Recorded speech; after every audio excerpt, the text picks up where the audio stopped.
que seamos consolados el día de hoy. Que tu presencia nos acompañe, Señor, en todo tiempo y en todo momento el día de hoy. En Cristo Jesús. Amén.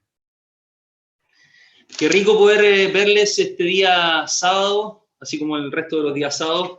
Ya, yo creo que para más de algunos ya se ha hecho una necesidad, no solamente esta reunión, sino que el poder volver a vernos de manera física.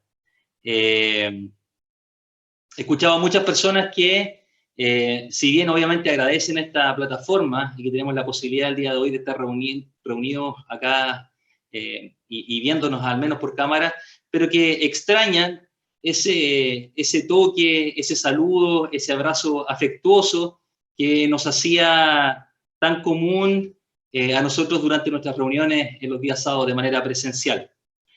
Quiero invitarlos, por favor, a que tomen sus Biblias y vayamos a la primera carta de Juan, al capítulo 3.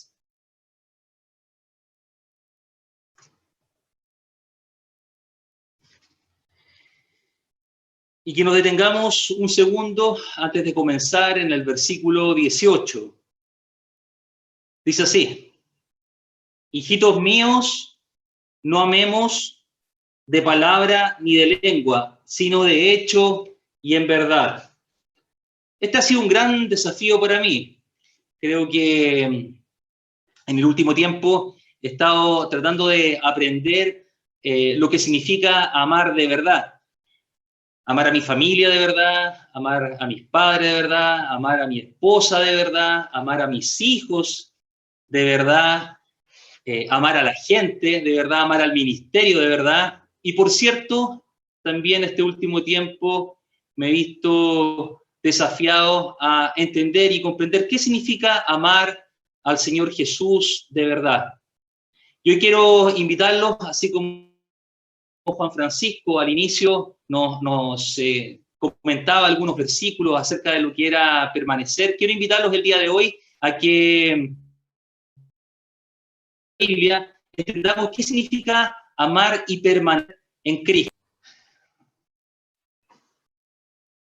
Vamos a, en base principalmente en la carta de Juan, y en la primera carta de Juan, y en base también al Evangelio de Juan, vamos a ver algunos aspectos que nos permitirán detallar de mejor manera lo que significa permanecer en Cristo. Fíjense que la palabra permanecer es utilizada por Juan 39 veces en el Evangelio. Ya Juan Francisco estuvo leyendo Juan capítulo 15 y al menos aparecía 11 veces en esos versículos que nos leyó. He utilizado 34 veces, en el Evangelio y 19 veces en sus cartas. Es interesante porque cuando algo se repite, cuando algo es continuamente hablado, mencionado, tiene una importancia clara. 34 veces en la carta de Juan y 34 veces en el Evangelio de Juan y 19 veces en sus cartas, quiere decir que Juan quiere enseñarnos a cada uno de nosotros lo que significa verdaderamente permanecer en Cristo. La palabra utilizada en griego para permanecer significa estar presente, habitar con, estar continuamente en o con. Entonces habla de una relación directa. No es como una persona que está en un hotel. Un hotel es una habitación transitoria, un lugar en el cual uno está de paso, pero la habitación, el lugar donde yo permanezco, es un lugar de continua estadía. Fíjense que lo primero que vamos a ver es que permanecer en Jesús significa andar como Él anduvo. ¿Qué dice Primera de Juan 2, del 2 al 6? Y Él es la propiciación por nuestros pecados, y no solamente por los nuestros, sino también por los de todo el mundo. Y en esto sabemos que nosotros le conocemos si guardamos sus mandamientos. El que dice, yo le conozco, y no guarda sus mandamientos, él tal es mentiroso, y la verdad no está en él. Pero el que guarda su palabra, en este verdaderamente el amor de Dios se ha perfeccionado. Por esto sabemos que estamos en él. El que dice que permanece en él, debe andar como él anduvo. Entonces, acá se nos señala que si una persona tiene el verdadero anhelo de permanecer en Cristo, debe andar como Él anduvo.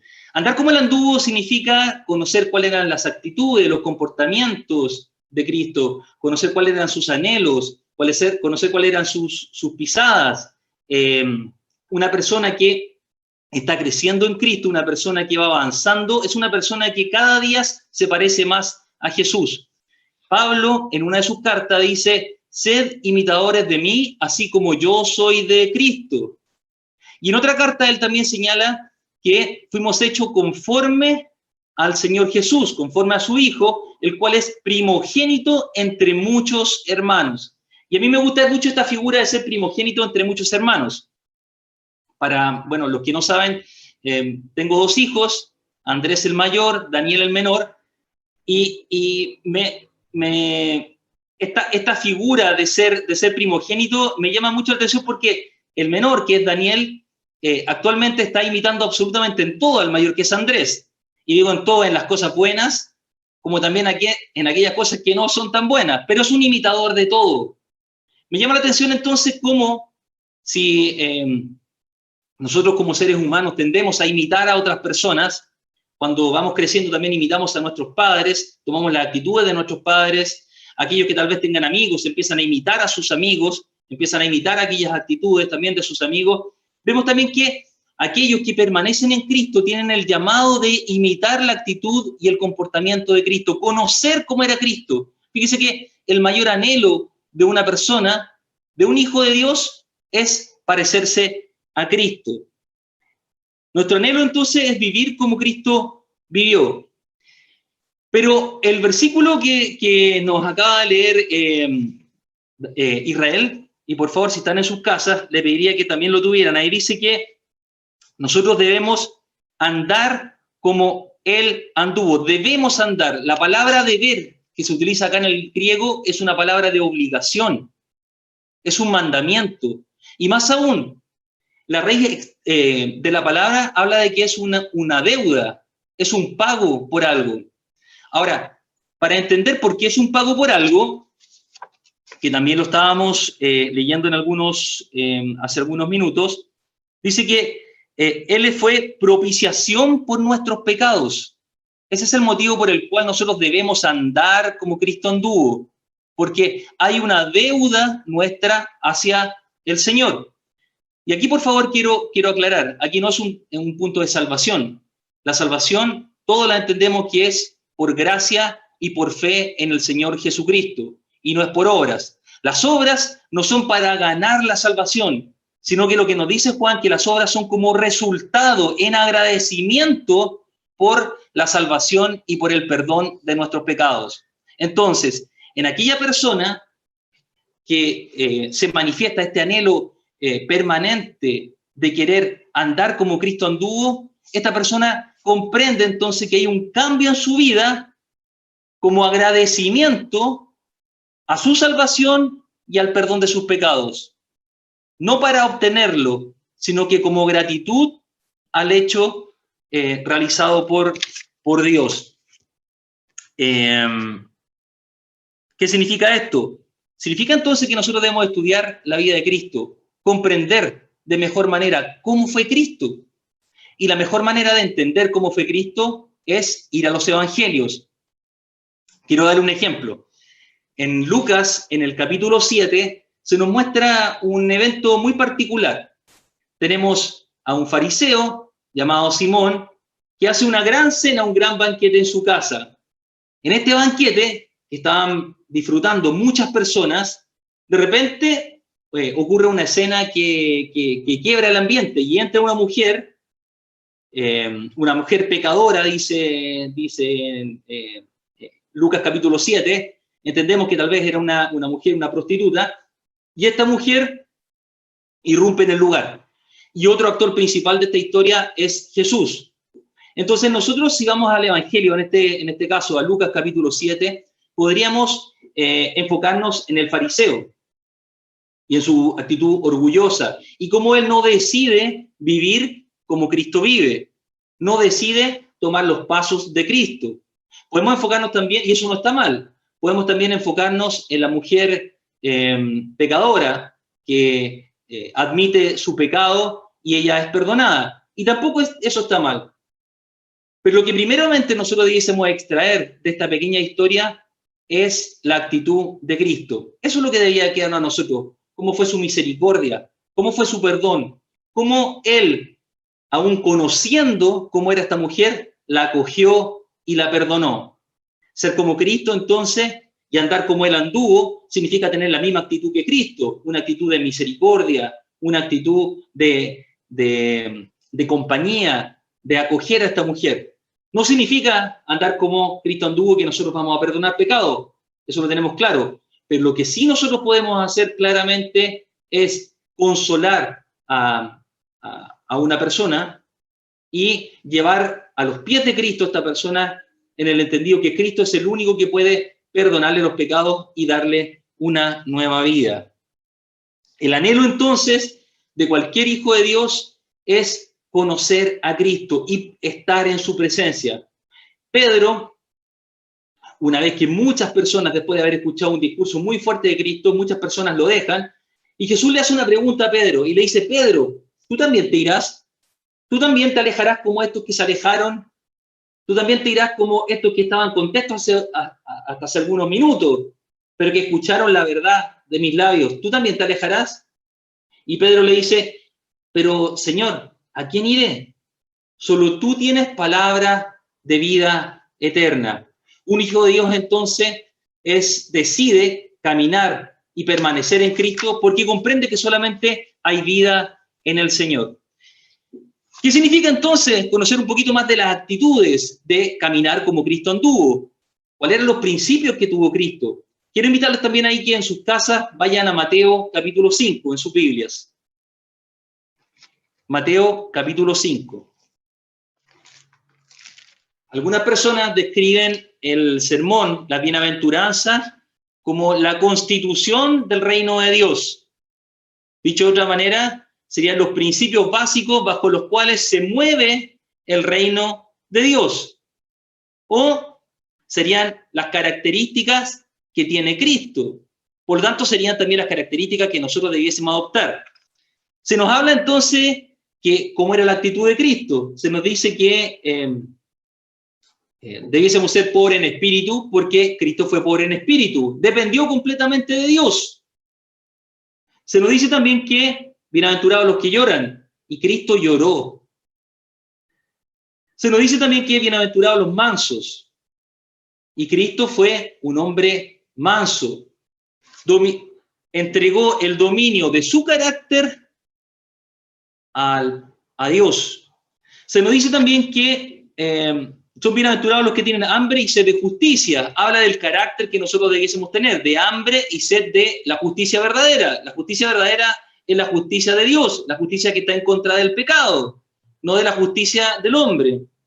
Se nos dice también que son bienaventurados los de limpio corazón, aquellos que tienen una vida piadosa, aquellos que se preocupan de sus pensamientos, se preocupan de lo que ven, se preocupan de su comportamiento, porque Cristo vivió una vida de esa manera.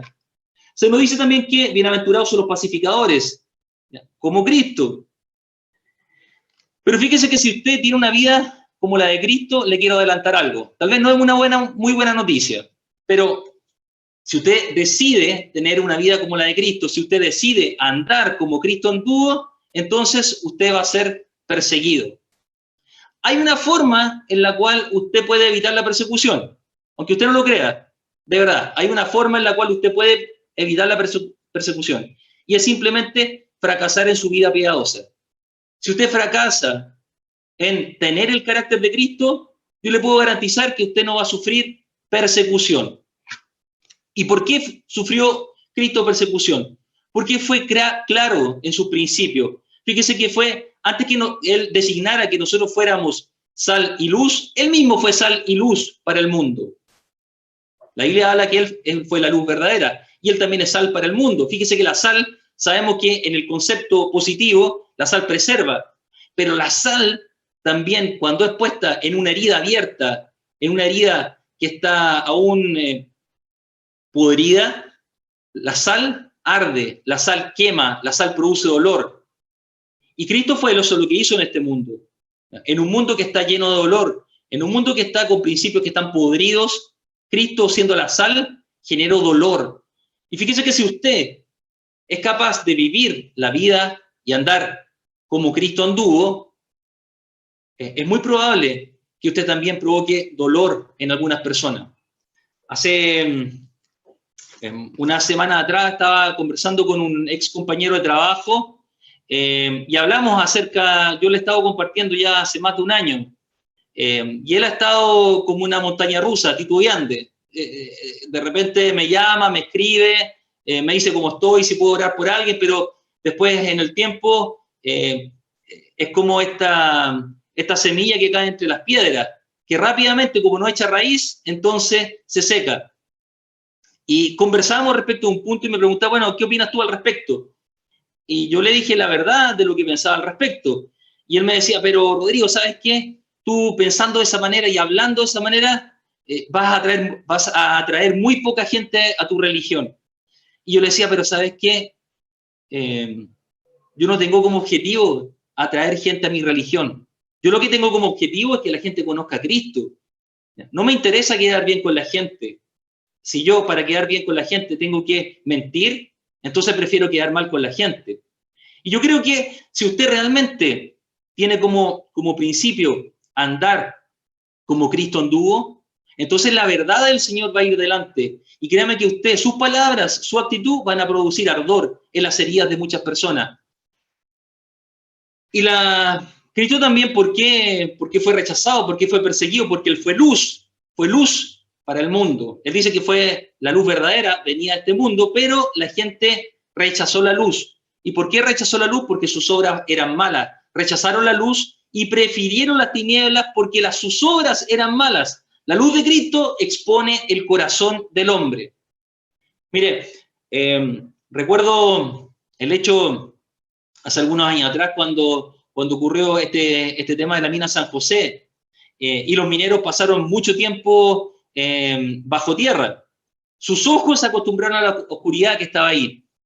Y cuando vimos las imágenes, todos obviamente contentos después de una cantidad de días que permanecieron bajo tierra, vemos la imagen que están saliendo en esta cápsula y vemos que ellos vienen con lentes. Y uno dice, bueno, pero ¿por qué con lentes? Si incluso los primeros que salieron de noche, qué extraño esto, ¿cómo están con lentes? Bueno, porque sus ojos estuvieron tan acostumbrados a la oscuridad que tan solo un pequeño destello de luz les provocaba dolor.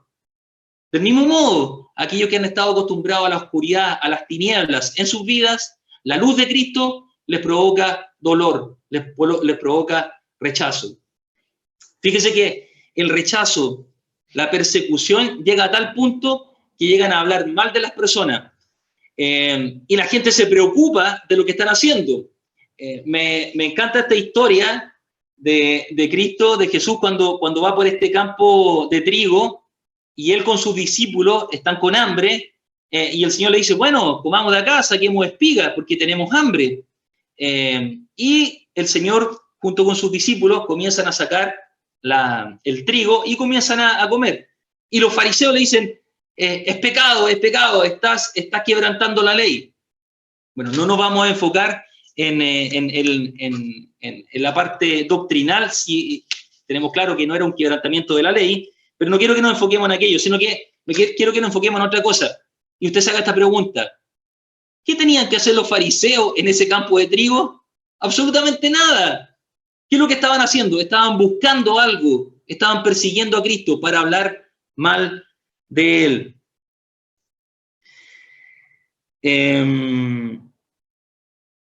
Si usted toma como deseo caminar los pasos que Cristo caminó, entonces es muy importante que usted se haga la siguiente pregunta. En todo momento, ¿qué haría Cristo en mi lugar? ¿Qué haría Cristo en mi lugar? Si usted decide caminar como Cristo anduvo, si usted decide andar como Cristo anduvo, entonces usted pregúntese, ¿qué haría Cristo en mi lugar? Vamos a ver el segundo punto. Permanecer en Jesús es tener vida y dar fruto. Israel, ¿me ayudas por favor con Juan 15:5? Dice, yo soy la vid, vosotros los pámpanos, el que permanece en mí y yo en él, éste lleva mucho fruto, porque separado de mí, nada podéis hacer. Esta imagen también me gusta bastante. Jesús iba por un campo y se encuentra con una viña muy común en los parajes de Israel. Y él tiene la decisión de explicarles a cada uno cómo debiese ser su relación con él. Y le muestra esta viña, le muestra el labrador y le muestra los pámpanos. Y les quiere dejar una lección muy clara. Les quiere decir que el labrador en sí tiene vida propia, y este representaba al Padre. La viña por sí misma puede seguir creciendo, y este era Jesús, pero les dice que los pámpanos no tienen vida propia. El pámpano no puede entregar fruto, ni tiene vida propia si está alejado, si está separado de la vid. No existe vida cristiana, no existe camino al Padre, sino es a través y por medio de Jesucristo. Mire, usted podrá tal vez querer aplacar esa sed y ese anhelo, tal vez de conocer a Dios. Pero si no está Cristo por medio, entonces usted no va a tener vida. Mire, la gente no tiene problema con Cristo, con el bebé Cristo. De hecho, los comerciantes profitan mucho de aquello y le va bastante bien. En los centros comerciales se coloca un pesebre. Incluso hasta los que no creen en Cristo, los que son ateos, tienden a emocionarse con esta imagen tan bonita de un bebé en un pesebre con sus padres y unos animales. La gente no tiene problema con el bebé Cristo. La gente tampoco tiene problemas con el Cristo que hacía milagros. ¿Quién va a estar en contra de un hombre que hace milagros? Pero la gente tiene problemas con el Cristo que demanda una dependencia total de él. Hace un tiempo estuve conversando con un compañero que tuve de trabajo y conversábamos acerca de la figura de importantes personas. A él le gusta mucho la filosofía, a él le gusta mucho estudiar la historia, es un hombre, para este mundo, un hombre de mucho conocimiento. Y yo le preguntaba, bueno, ¿qué le parecía la figura de Cristo? Y él me decía, mira, yo creo que Cristo y Jesús es un gran maestro. Es un gran maestro, un hombre que tenía principios que eran importantes. Pero yo le decía, pero tú entiendes que él es más que eso. Él es más que una persona que tiene buenos principios, él fue más que una persona que nos enseñó estándares altos de moral. Porque en la historia también han habido otros hombres que han tenido altos y altísimos estándares de moral. Pero yo lo llevaba a comprender. ¿Es Jesús entonces solamente un maestro, una persona que te muestra estos estándares de vida altos, de moralidad alta? Y él me decía, para mí sí. Y yo le comentaba, mira, tienes que asegurarte muy bien, porque el día que estés delante de la presencia de Jesús, Él te va a preguntar, ¿y tú quién dices que yo soy? La misma pregunta que le hizo Pedro, ¿y tú quién dices que yo soy? Y es muy importante que tú tengas clara esa respuesta. Para ti, ¿quién es Jesús? Tú tienes claro que tienes que estar apegado a Él, porque si no estás apegado a Él no tienes vida. Este mismo Juan, el que estamos leyendo el Evangelio, que también escribió la carta de Juan, y que permaneció mucho tiempo con Cristo, conoció su carácter. Y fíjese que una de las declaraciones más fuertes que también está en la primera carta de Juan es esta. Él dice, el que tiene al Hijo, el que tiene a Jesús, el que permanece unido con Jesús, aquel que su vida pasa a través de Jesús, aquel que comprende que Jesús es lo máximo para su vida, entonces el que tiene al Hijo tiene la vida. El que tiene al Hijo tiene la vida. Y el que no tiene al Hijo no tiene la vida. Debemos asegurarnos entonces que estamos permaneciendo en Cristo cuando estamos unidos completamente a Él. Y no debemos engañarnos. Si nosotros estamos separados de Cristo, entonces no tenemos vida. Por mayor conocimiento que tengamos, pero no tenemos vida.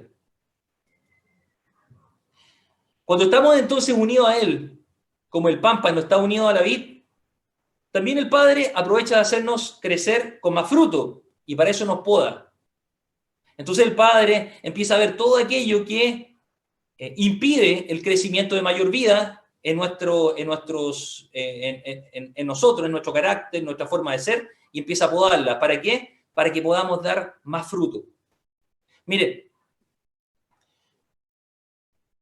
una clara manera de comprender si nosotros permanecemos en Cristo es ver la calidad de nuestro fruto. Si nuestro fruto es permanente, entonces podemos asegurar que nuestro fruto es producto de que hemos estado constantemente atados, hemos estado compenetrados con Cristo. Si nuestro fruto cae, si nuestro fruto no permanece, entonces nuestro fruto da cuenta que nuestra vida no ha estado apegada a Cristo. Él mismo dijo, sin mí nada podéis hacer. Usted pudiese preguntarse, pero ¿cómo hay gente no creyente que vive y hace muchas cosas? Bueno, la perspectiva de Cristo en este caso está hablando de aquellas cosas que son eternas. Aquellas que son cosas que son eternas, sin el Señor no las podemos hacer. El escritor de Eclesiastés habla mucho acerca del corazón del hombre y de la vanidad de la vida. Y una cosa importante que dice que Dios ha puesto eternidad en el corazón del hombre. Y todo hombre, en el fondo, percibe esto. La eternidad en su corazón. Pero la única manera de comprender, la única manera de saciar esta eternidad es a través de Cristo. Si no es a través de Él, entonces nuestro fruto no va a ser permanente. Permanecer en Jesús también es amar a nuestros hermanos. ¿Qué dice 1 Juan 2:10? El que ama a su hermano permanece en la luz, y en él no hay tropiezo. Se lo leo yo, dice, el que ama a su hermano permanece en la luz, y en él no hay tropiezo. El que ama a su hermano entonces permanece en la luz, y en él no hay tropiezo. Bueno, esta palabra amor yo creo que es una de las palabras que más tal vez se utiliza el día de hoy, pero sin el sentido y sin el significado correcto por el cual el Señor Jesús quiere llevarnos. La palabra utilizada acá por Juan es la palabra ágape. ¿Y cómo podemos entender qué es el amor? Quiero, por favor, llevarlo a 1 Corintios 13, de los versículos 1 al 7, donde Pablo nos describe claramente el significado del amor. Dice, si yo hablase lenguas humanas y angélicas y no tengo amor, vengo a ser como metal que resuena o címbalo que retiñe. Y si tuviese profecía y entendiese todos los misterios y toda ciencia, y si tuviese toda la fe, de tal manera que trasladase los montes y no tengo amor, nada soy. Y si repartiese todos mis bienes para dar de comer a los pobres, y si entregase mi cuerpo para ser quemado y no tengo amor, de nada sirve. El amor es sufrido, es benigno, el amor no tiene envidia, el amor no es jactancioso, no se envanece, no hace nada indebido, no busca lo suyo, no se irrita, no guarda rencor, no se goza de la injusticia, mas se goza de la verdad. Todo lo sufre, todo lo cree, todo lo espera, todo lo soporta. Recuerdo hace años atrás un buen amigo en la vida cristiana y que en este momento está fuera de Santiago. Él estaba completamente enamorado de una niña ahí en el ministerio. Entonces yo le preguntaba, bueno, ¿y cómo te sientes respecto a este amor? Mira, Yo realmente me siento acá como lo de 1 Corintios 13, me decía, el amor es sufrido porque yo sufro por ella. Mi corazón sufre. Cuando dice el amor todo lo espera, yo estoy dispuesto a esperar por ella. Y hace un tiempo estuvimos conversando y nos reíamos al respecto porque tal vez en nuestra ignorancia, de nuestro conocimiento tal vez no tan profundo de la palabra de Dios, nos reíamos porque acá Pablo no quiere expresar ese tipo de amor. Fíjense, vamos a decir lo que no es el amor en este caso. No es un amor sentimental. Acá nos está hablando de sentimientos. Y es muy importante. Este tipo de amor, lo que acabamos de leer nosotros, lo que describe 1 Corintios 13, que es la claridad del amor ágape, que es el amor de Dios, no es un amor sentimental, no es un amor sexual, de pareja, no es un amor sentimental. Porque la misma palabra que ocupa Dios Juan cuando dice que de tal manera amó Dios al mundo que dio a su Hijo unigénito. Pero no es un amor sentimental, no es como que Papá Dios tuvo un sentimiento y por eso entregó a Dios. Tampoco es un amor desde el punto de vista de caridad, que es un amor compasivo, por caridad. Tampoco es un amor en el sentido fraternal. ¿Qué quiere decir esto? Que yo, a pesar de las convicciones de una persona, yo la acepto y le tengo cariño. No, este tipo de amor es otro. La palabra amor y lo que significa, básicamente, en su raíz griega, tiene el significado de amor sacrificial. Es el amor sacrificial. Y es bien interesante porque Pablo lo coloca en 1 Corintios 13. Fíjense que cuando, y les pido por favor que después ustedes lo vean en sus casas, el capítulo 13, ¿ya? Aun cuando usted no sea matemático, pero va a entender esto, está en medio del capítulo 12 y el capítulo 14. Para aquellos que tal vez no son muy buenos para las matemáticas, pero el capítulo 13 está en medio del capítulo 12 y el capítulo 14. Y el capítulo 13 irrumpe, es como un parteaguas, bien extraño, porque en el capítulo 12 Pablo describe y enumera los dones. Y podemos ver ahí toda la cantidad de dones que enumera. Y en el capítulo 14 lo que hace Pablo es describir cómo estos dones debiesen ser aplicados. Los ordena, le da un orden en la iglesia. Pero el capítulo 13 entonces habla del amor. Qué extraño, porque si estoy hablando de dones, hablo del amor y después nuevamente los dones.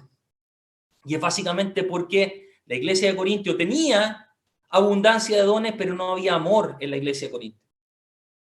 Y Pablo llega y le dice, mire, si usted tuviera todos los dones, absolutamente todos, pero no tiene amor, ¿qué amor? Este amor ágape, el amor sacrificial, el amor que es de Dios. Si usted no tiene ese amor, entonces de nada sirve.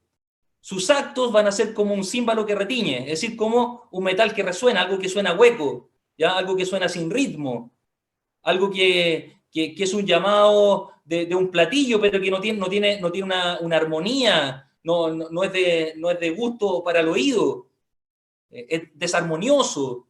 Así es.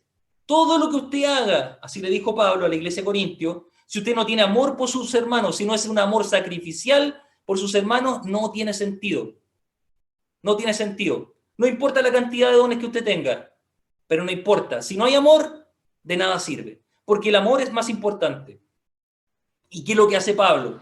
Pablo es como que tomara el amor como si fuera una flor y empieza a deshojar, a sacar pétalo por pétalo para describir el amor. Tal vez el amor después de haber deshojado esta flor no queda tan bonito, pero es necesario profundizar en cada uno de ellos, de estos pétalos, para comprender claramente qué es el amor. De otra manera, cada persona pudiese entender el amor a su manera. Pero aquí Pablo nos deja clara la forma, la guía para comprender el amor. Y el amor en griego no lo describe con un adjetivo. Cuando dice el amor es, y lo que viene posteriormente no es un adjetivo en griego, sino que son verbos, porque básicamente el amor significa acción, es un sacrificio, no es una palabra, y eso es muy importante. El amor es una acción. En nuestro ministerio estuvimos estudiando y profundizando en esta carta para detallar las características dadas claramente del amor. ¿Para qué? porque si yo quiero andar como Cristo anduvo, entonces debo aprender a mi hermano, pero debo tener claridad qué significa amar a mi hermano, y no lo que yo piense que significa amar a mi hermano. Entonces, me voy a permitir, por favor, leerle acá, detallar estas 13 definiciones, estas 13 dimensiones del amor que nos enseña Pablo. Y quiero que usted, por favor, internamente haga el ejercicio de evaluarse a sí mismo en esta descripción. El amor es sufrido. La palabra sufrida, que se utiliza en el griego, significa paciente. Quiero que usted se haga la pregunta en su casa. ¿Es usted paciente? ¿Tiene usted una paciencia larga? ¿Una paciencia eterna? ¿Una paciencia que no termina? El amor es benigno.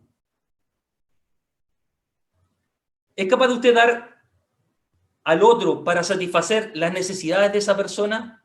Es decir, ¿es capaz de usted de postergar sus necesidades por completar las necesidades de otra persona? ¿Se entrega usted a sí mismo para ayudar a otro, incluyendo a los enemigos?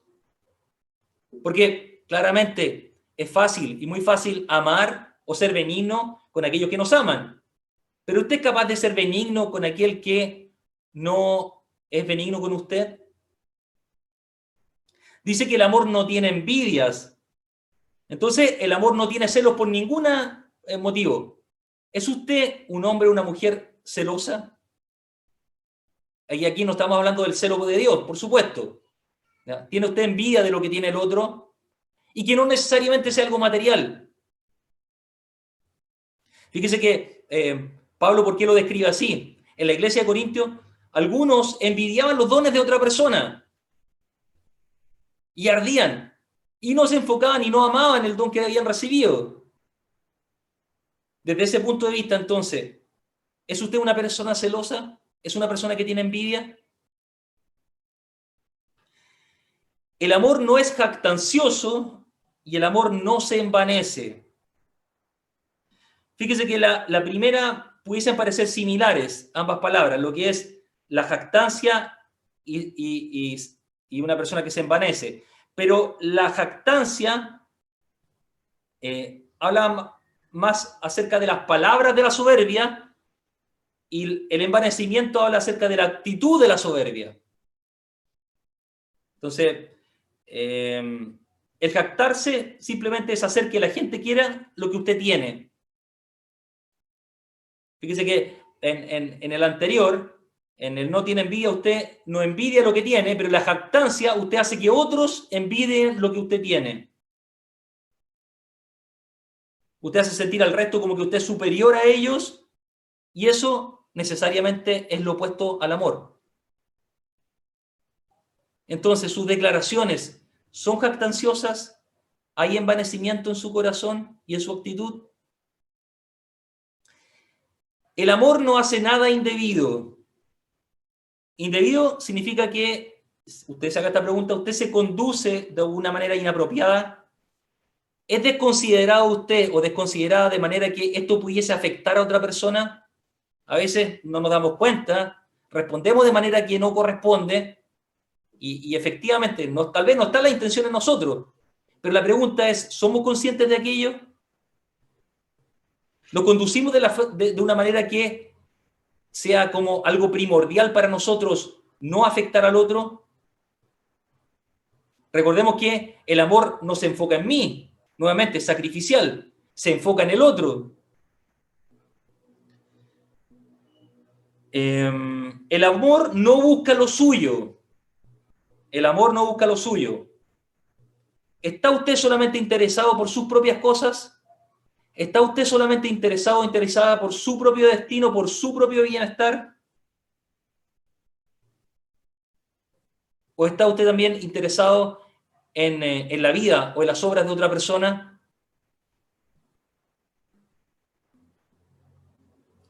El amor, y esto es importante para nosotros como hombres, el amor no se irrita. ¿Cómo es su actitud? ¿Usted tiene una actitud que está siempre listo para pelear? ¿Que ante cualquier diferencia usted coloca una barrera y coloca la artillería delante suyo.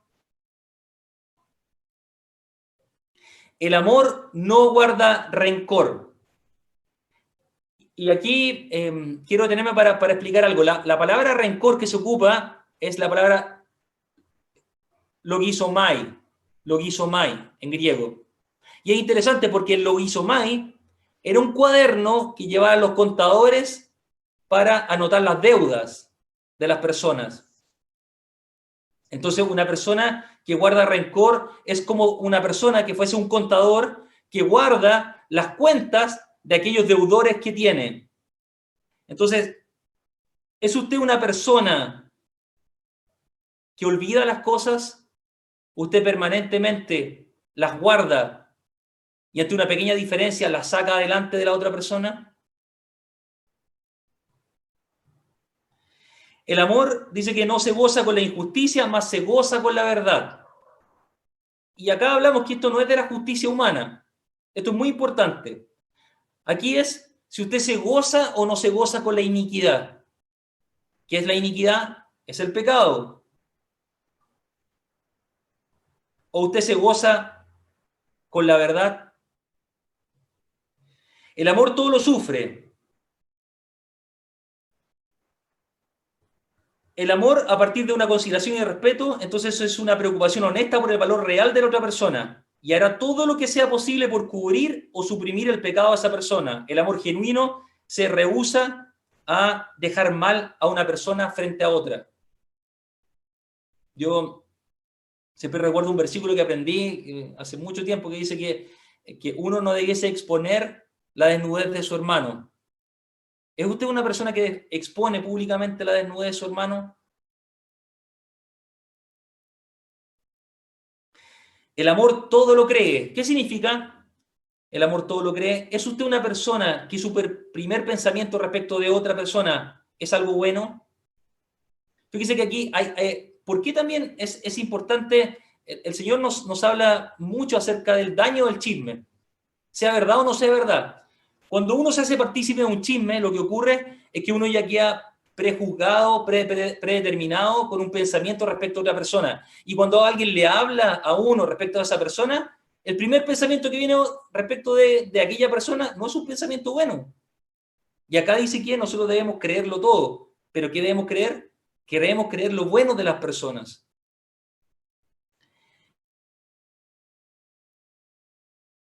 El amor todo lo espera. El amor entonces se rehúsa a tomar el fracaso como algo final. He escuchado el testimonio de personas que dicen, mire, llevo 10, llevo 15, llevo 20 años orando por mi familia y aún no se han convertido, pero yo me rehúso a dejar de orar. Sé que el Señor me va a escuchar en algún momento. ¿Tiene usted una calidad de amor así por otra persona? ¿O usted decae rápidamente en la oración, por ejemplo? Y por último, el amor todo lo soporta. Dice que el amor está de pie en contra de toda oposición increíble y todavía sigue amando a alguien. Entonces, respecto de esto, evalúese, porque dice que si yo quiero andar como él anduvo, si quiero permanecer en Cristo, debo aprender a amar a mi hermano. Pero amar, debo evaluarme respecto de esto que estuvimos viendo. El amor es sufrido, es benigno, no tiene envidias, no es jactancioso, no se envanece, no hace nada indebido, no se irrita, no guarda rencor, no se goza con la injusticia, más se goza con la verdad. Todo lo sufre, todo lo cree, todo lo espera, todo lo soporta. Pero lo importante es enfocarse en la otra persona. El amor es sacrificial, es ese tipo de amor. Permanecer en Jesús, permanecer en Cristo es no practicar el pecado. Primera de Juan 2, del 2 al 9 dice así: amados, ahora somos hijos de Dios y aún no se ha manifestado lo que hemos de ser. Pero sabemos que cuando Él se manifieste, seremos semejantes a Él, porque le veremos tal como Él es. Y todo aquel que tiene esta esperanza en Él se purifica a sí mismo, así como Él es puro. Todo aquel que comete pecado infringe también la ley, pues el pecado es infracción de la ley. Y sabéis que Él apareció para quitar nuestros pecados, y no hay pecado en Él. Todo aquel que permanece en Él no peca. Todo aquel que peca no le ha visto ni le ha conocido. Hijitos, nadie os engañe. El que hace justicia es justo, como Él es justo. El que practica el pecado es del diablo, porque el diablo peca desde el principio.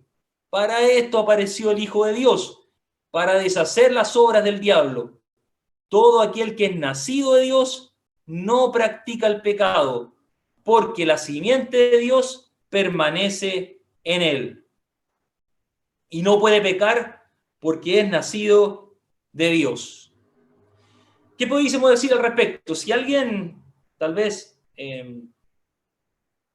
tomara solamente uno de estos versículos, y me tomé acá la atribución de poder colocar todos los versículos para aclarar, uno dijera, bueno, los cristianos no pecan, porque aquí dice que el que ha nacido nuevamente no peca. Bueno, por eso que el contexto completo viene esta explicación. Sabemos que si decimos que no hemos pecado o si decimos que no pecamos, el mismo Juan dice que le hacemos mentiroso a él, porque todos hemos pecado. Más aún, dice que si confesamos nuestros pecados, entonces Él es fiel y justo para perdonarnos nuestro pecado y limpiarnos de toda maldad. Y acto seguido, Él dice también que si hemos pecado, abogado tenemos. Y eso es importante. Si alguno de nosotros, si usted en algún momento ha pecado, más que ese sentimiento tal vez de culpa que pueda quejarle, lo importante es que usted pueda tener claro que tiene abogado. Y es importante que usted se arrepienta. Pues bueno, todo aquel entonces que ha recibido a Cristo no practica el pecado. Cuando dice ahí que no practica el pecado, significa que no hace como parte común de su vida el pecado. Aquella persona entonces que conoce a Cristo dice que se purifica a sí mismo, pero es por un motivo, porque si tenemos la esperanza que en algún momento le veremos a Él, y esto es importante, si tenemos la esperanza que le veremos a Él, entonces nos limpiamos, nos santificamos, y el pecado ya no forma parte de nuestra vida.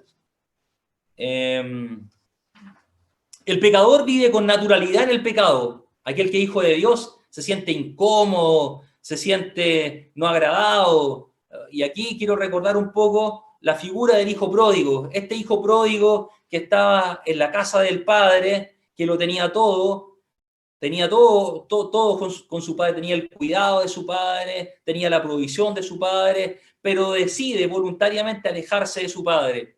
Y dice que gasta toda la herencia la gasta. ¿En qué la gasta? La gasta en los deseos de los ojos, en los deseos de la carne y en la vanagloria de la vida. Las tres cosas que movilizan nuestro pecado. Fíjense que son los deseos de los ojos, los deseos de la carne y la vanagloria de la vida. Y este hijo, después de haber disfrutado todo esto, de haber gastado todo su dinero, dice que se encuentra en una situación paupérrima, sin dinero, como nunca había estado. Después de haber disfrutado todo junto a su padre, se encuentra en una situación de desastre. Y le lleva incluso a realizar trabajos que él ni siquiera estaría dispuesto a hacer. Como judío, ellos no tenían forma de estar cerca de los cerdos, hay una prohibición. Sin embargo, el único trabajo que él pudo alcanzar, el único trabajo para el cual él pudo aplicar, fue para darle comida a los cerdos.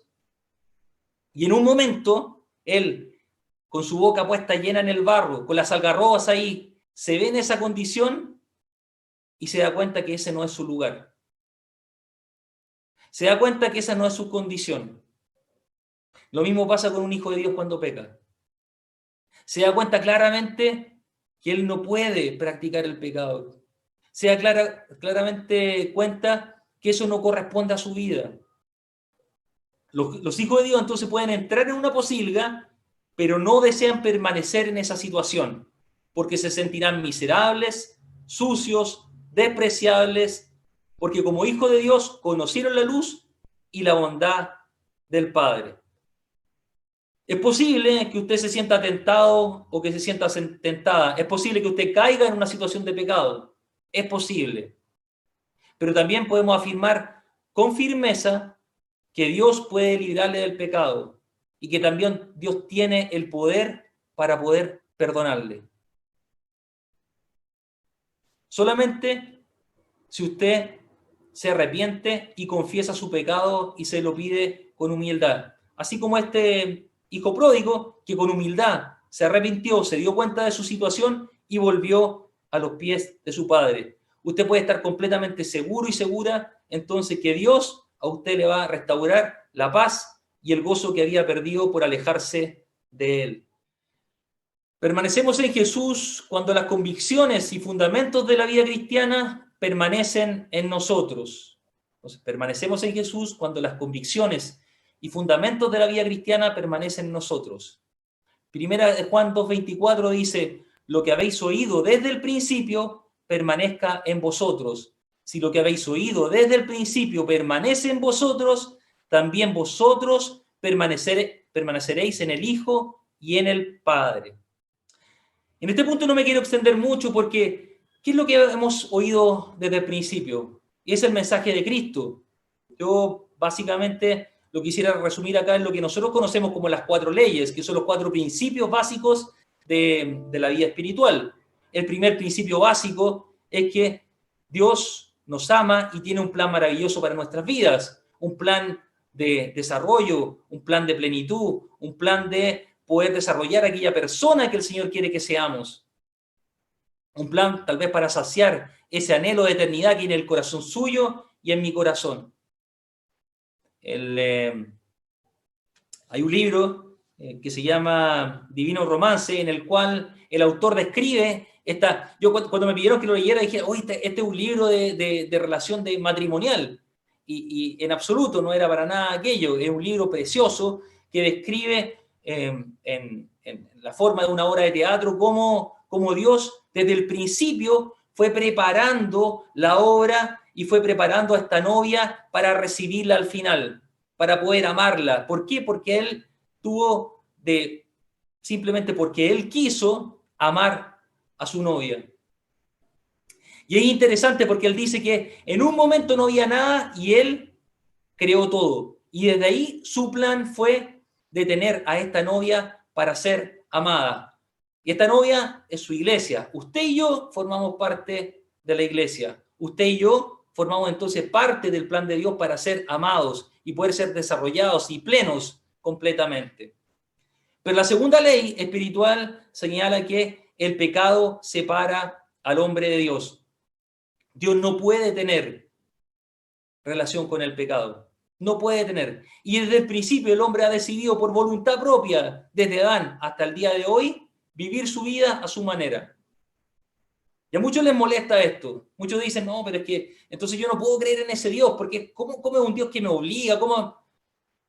Pero si uno tiene un concepto claro de Dios, que es todopoderoso, como Pablo dice en Romanos, el barro, la vasija, ¿le va a decir algo al alfarero? ¿Va a cuestionar la vasija, el barro, va a cuestionar al alfarero? No, es que no me gusta la forma de vasija que me hiciste. Por supuesto que no. Por lo tanto, entendemos desde ese punto de vista que el pecado separa al hombre de Dios. Lo separa completamente. No hay manera en que el hombre pueda alcanzar plenitud, no hay manera en que el hombre pueda descansar en su alma, porque el pecado separa al hombre de Dios.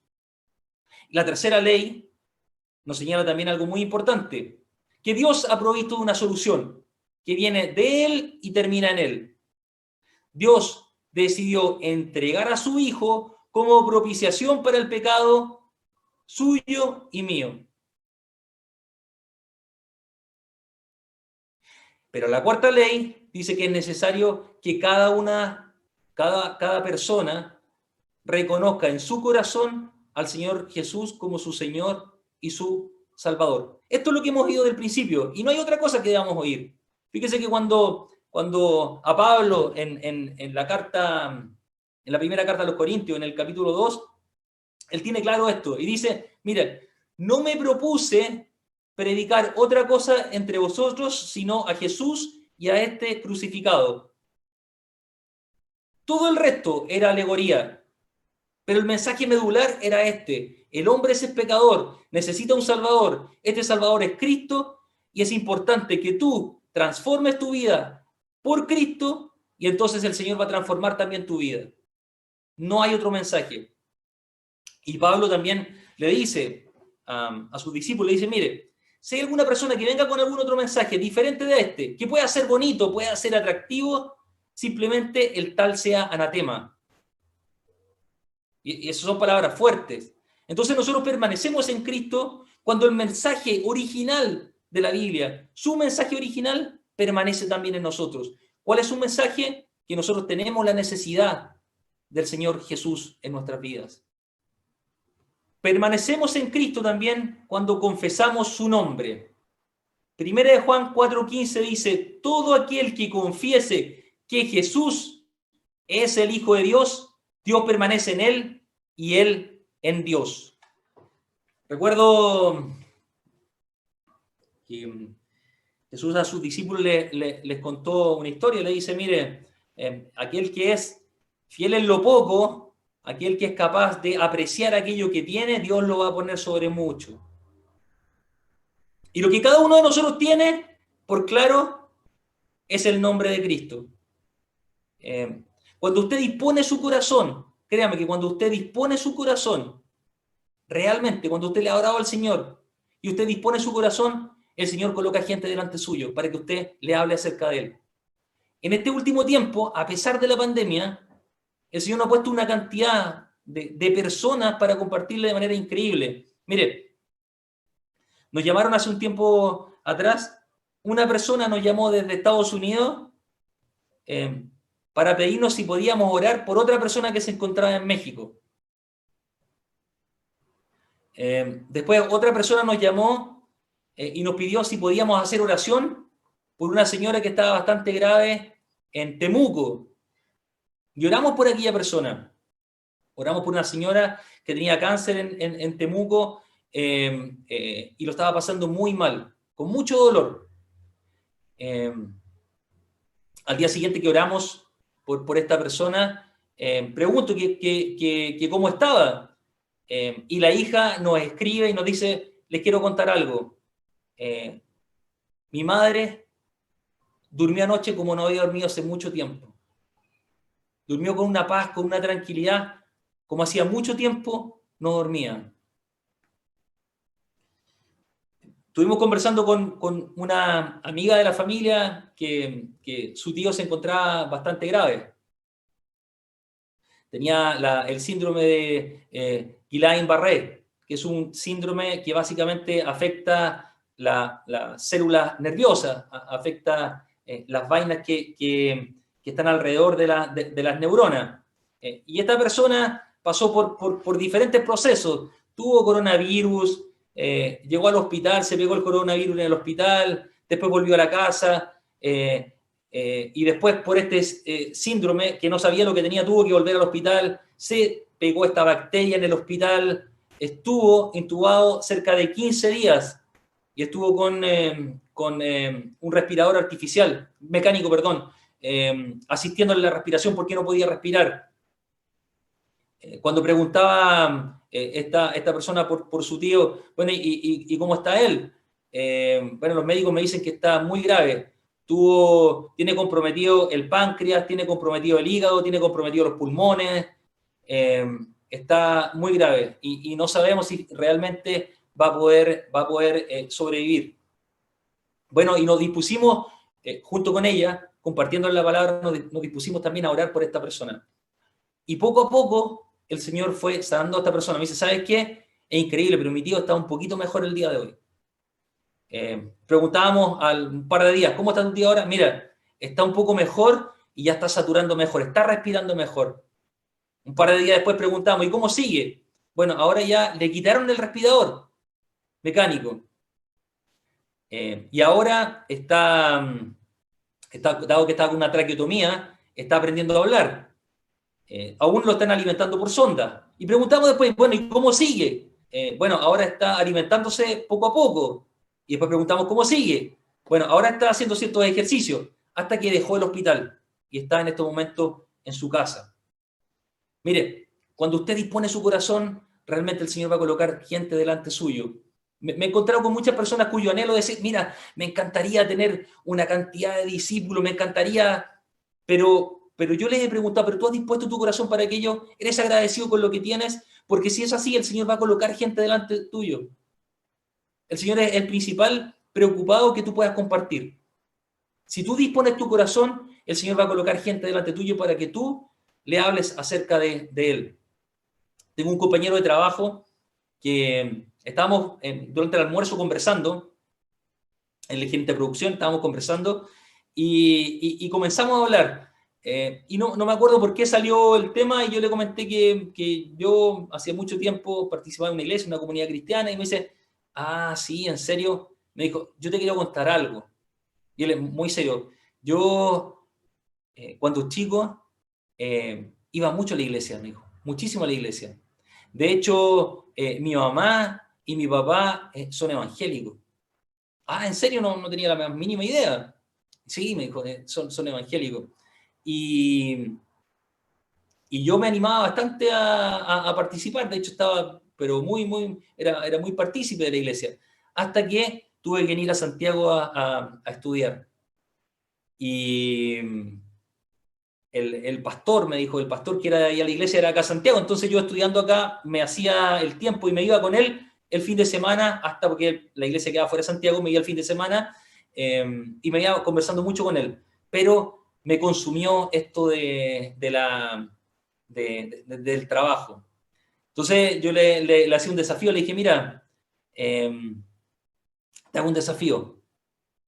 Y en tu casa cuando puedas, lee la parábola del sembrador con la semilla. Y honestamente te pido que tú veas tu vida, cómo partiste y cómo estás hoy, y te pido que te identifiques con una de esas semillas. Tenemos todavía una conversación pendiente para seguir profundizando.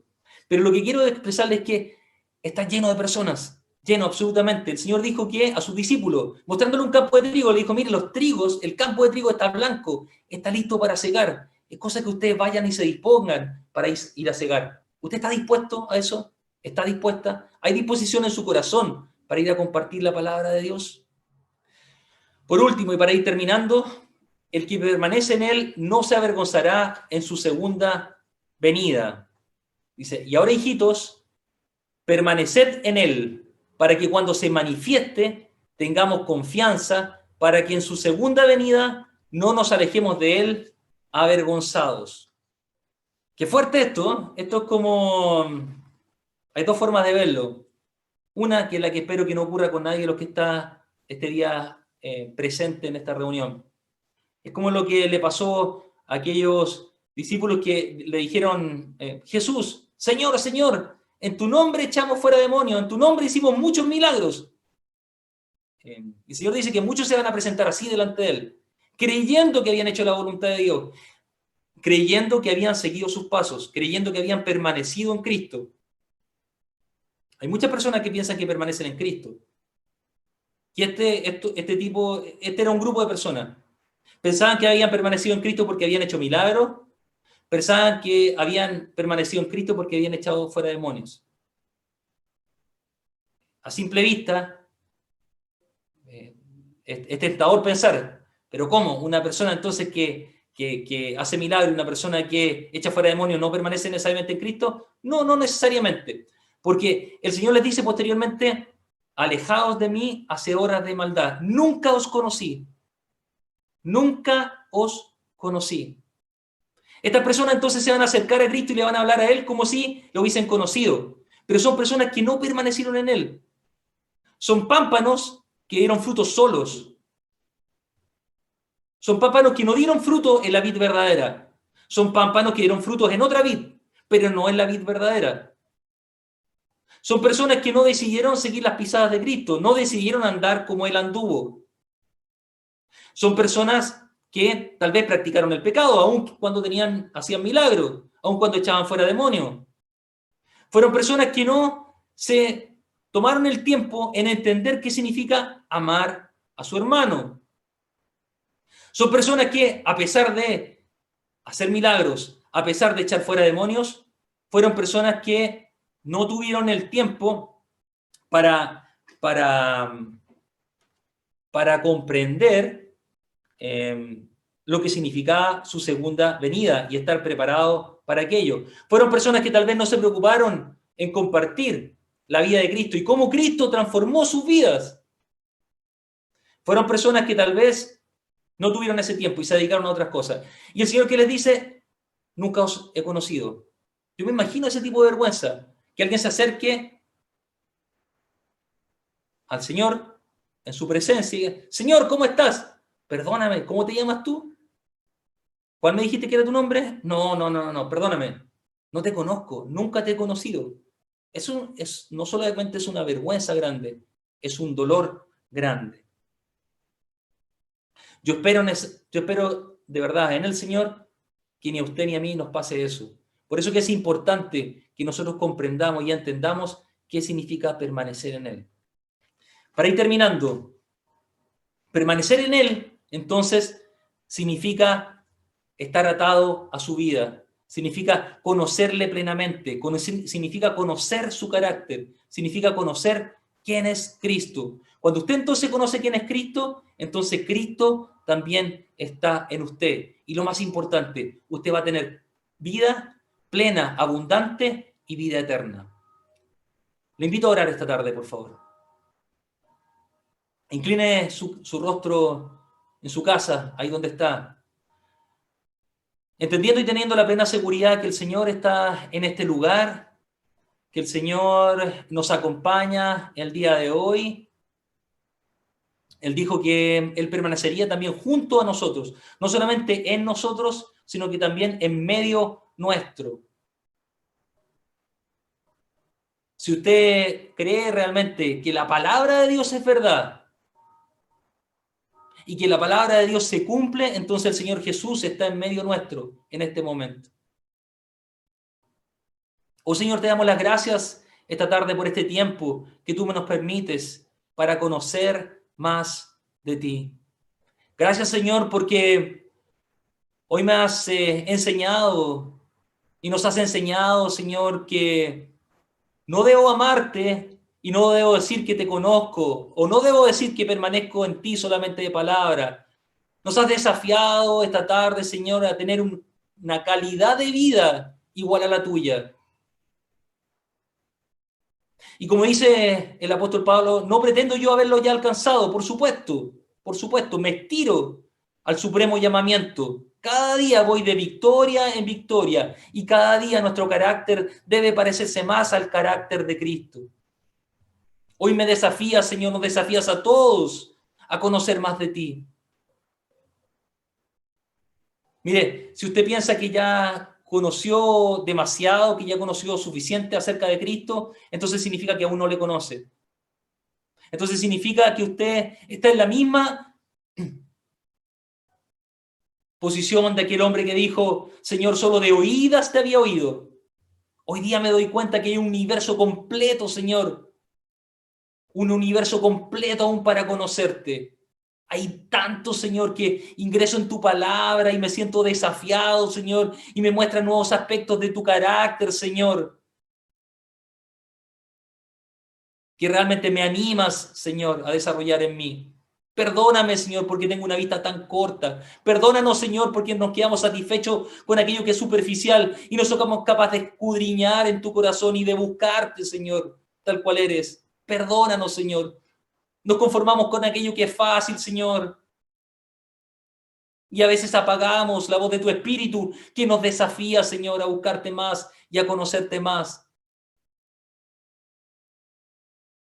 El anhelo grande de todo hombre debiese ser el parecerse más a ti.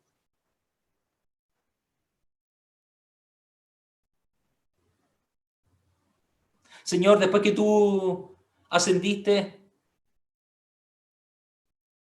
antes que ascendiera, Señor, hubo mucha gente que te siguió, pero una vez que te crucificaron, Señor, una vez que resucitaste, solamente hubo 120 hombres que fueron capaces de permanecer en ti, Señor.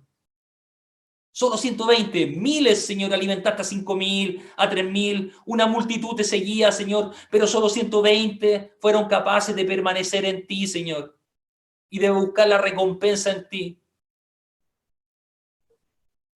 Solo 120, Señor, de los miles. Y aquellos hombres hay una característica, Señor.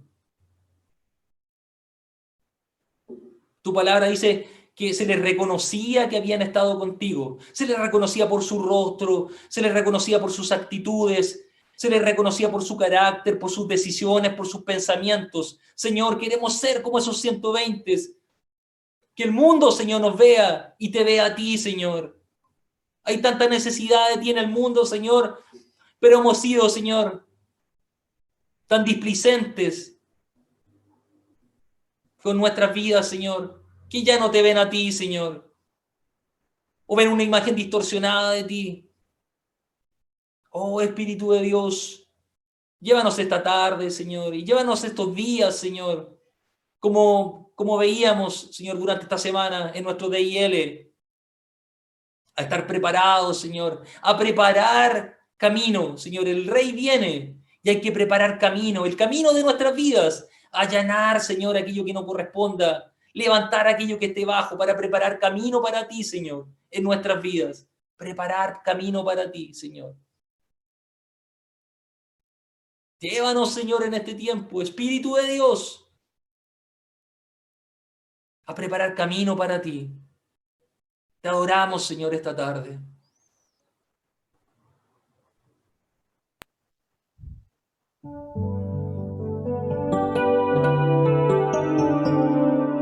De gloria en gloria te veo, cuanto más te conozco, quiero saber más de ti. Mi Dios, cual buen alfarero, quebrántame, transfórmame, moldéame a tu imagen, Señor. Quiero ser más como tú.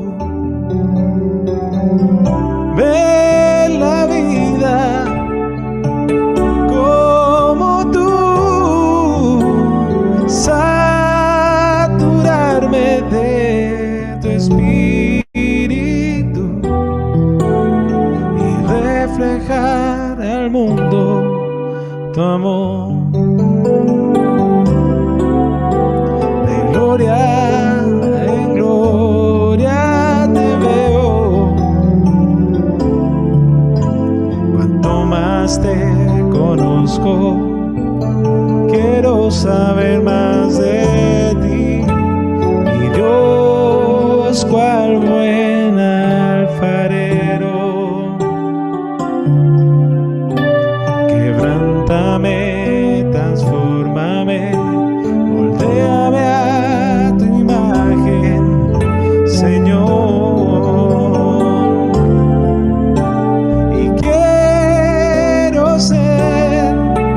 Más como tú, ver la vida como tú, saturarme de tu espíritu y reflejar al mundo tu amor.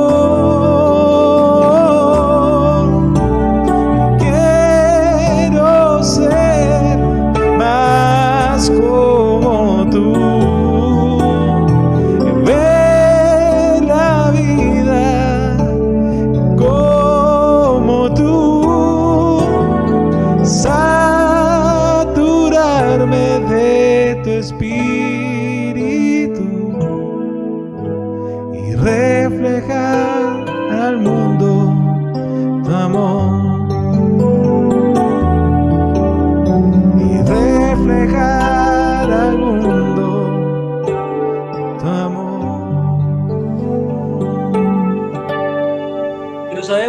cuando Él se manifieste, seremos semejantes a Él, porque le veremos tal como Él es.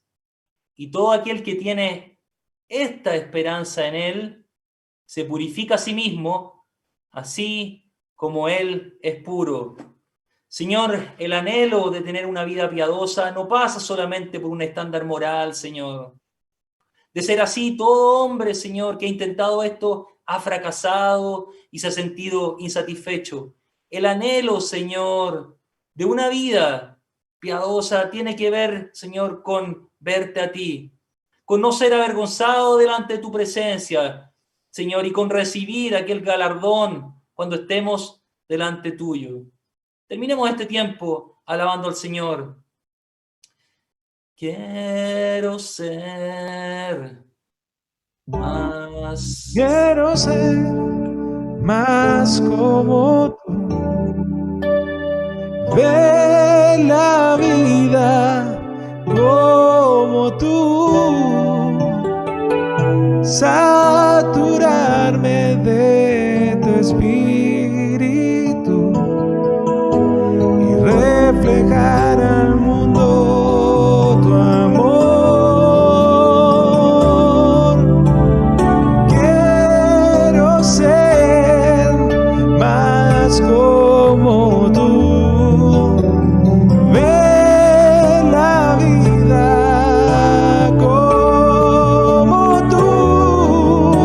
Saturarme de tu espíritu y reflejar al mundo tu amor. Y reflejar al mundo tu amor. Y reflejar al mundo tu amor. Gracias, Señor, te damos en este tiempo por lo que hemos aprendido de ti. Señor, confiamos en que tu Espíritu Santo nos hablará, Señor. Confiamos en que lo que hemos aprendido permanecerá también en nosotros y dará fruto. Gracias, Señor, por esta tarde y por este tiempo. En Cristo Jesús. Amén.